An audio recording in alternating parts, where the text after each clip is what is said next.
Alors tout d'abord, if, then, elif, else, fi. Si la valeur de retour de l'instruction après le if est 0, alors c'est les instructions après le then qui sont exécutées. Sinon, on exécute les instructions après ce elif, et si sa valeur de retour est 0, on exécute ces instructions, etc. Par exemple, soit le code suivant. If rmtoto.txt, then, echo, la suppression de toto.txt s'est bien passée. Else, echo, la suppression de toto.txt a échoué. Fi. Imaginons que le fichier toto.txt existe et que les permissions du répertoire dans lequel il se trouve me permettent bien de le supprimer. Si je tape la commande ci-dessus, la commande rm va bien réussir et s'exécuter. Sa valeur de retour va donc bien être de 0. La condition du if sera donc bien vérifiée. Rappelez-vous, 0 veut dire que ça a réussi. Et donc, on rentrera dans the then et cela m'affichera que la suppression de toto.txt s'est bien passée. Maintenant, le fichier toto.txt n'existe plus puisqu'il vient d'être supprimé. Alors si je relance le même code, rm cette fois-ci partira en erreur puisque le fichier n'existe pas. Et rm me renverra une valeur de retour de 1 pour fichier inexistant. Puisque 1 est différent de 0, la condition du if ne sera pas vérifiée et il sera affiché la suppression de toto.txt a échoué. Une manière plus compacte pour faire exécuter une commande 2 si la commande 1 a réussi ou au contraire a échoué est d'utiliser les opérateurs booléens. Le et logique s'écrit sous la forme de deux et commerciaux. Pour écrire exécute la commande 1 et si elle réussit, alors exécute la commande 2, je peux soit l'écrire avec un if commande 1, then commande 2, fi, soit utiliser et, commande 1 et commande 2. Un exemple d'utilisation courante, compiler toto.c avec gcc toto.c-o toto, et si la compilation réussit, alors exécuter toto. En effet, si la compilation échoue, ce n'est pas la peine d'essayer d'exécuter toto. Le ou logique s'écrit sous la forme de deux barres verticales. Pour écrire exécute la commande 1 et si elle échoue, alors exécute la commande 2, je peux soit l'écrire avec un if not commande 1 then commande 2 fi, soit utiliser ou. Donc, commande 1 ou commande 2. Un exemple d'utilisation courant, afficher le fichier fic.txt. Si l'affichage échoue, souvent parce que le fichier n'existe pas, alors créer le fichier fic.txt vide avec la commande touch. Dans cet exemple, je vais combiner if et la commande de test qu'on a vue précédemment. C'est d'ailleurs le plus souvent comme cela qu'on utilise le if. Soit la variable fic contenant la chaîne toto.txt. On aimerait savoir de quel type est ce fichier. On utilise le test-d qui renvoie vrai si c'est un répertoire en combinaison du if. Si c'est un répertoire, il affiche que toto.txt est un répertoire. Sinon, on lance le test avec -h pour voir si c'est un lien symbolique. Si c'en est un, on affiche que c'est un lien symbolique. Sinon, on lance le test avec -f pour voir si c'est un fichier régulier.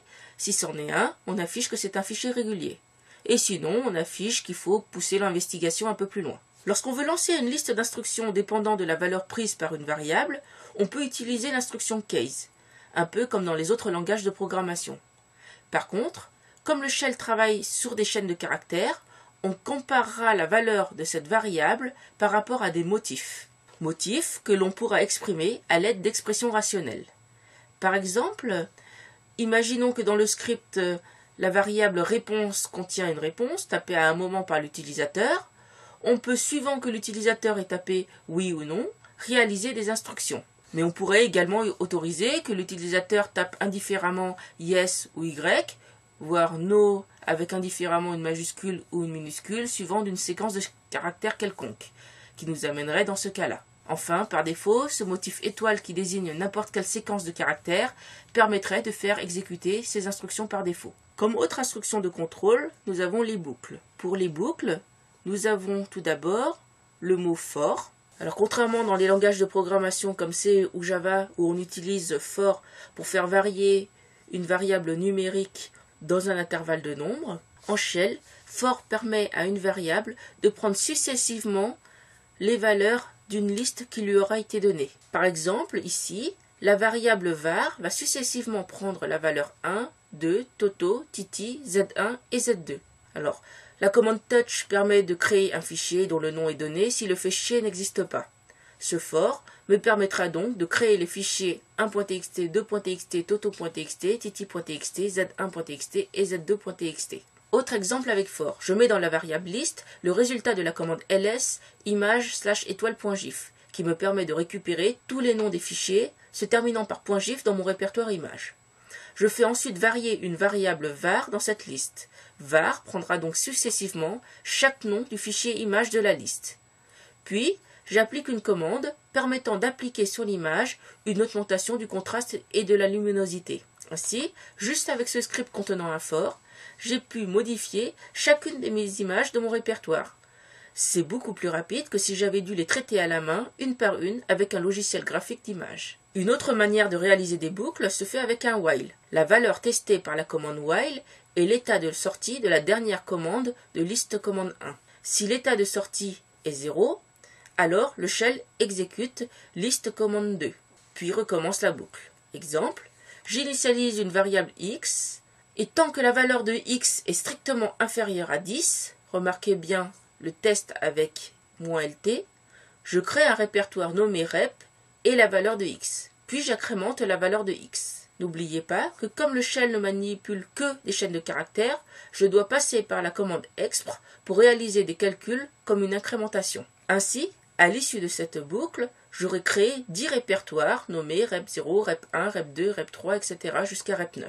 Ici, une autre forme de boucle un peu moins utilisée qui revient à dire jusqu'à ce que la condition devienne vraie, alors réalisez l'instruction, c'est-à-dire tant que la condition est fausse, alors réalisez la liste d'instructions. Pour ressortir d'une boucle à tout moment, on peut utiliser l'instruction break.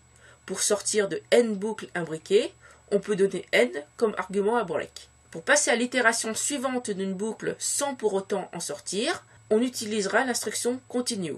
De la même façon que pour break, on peut indiquer en argument le nombre d'imbrications concernées par continue.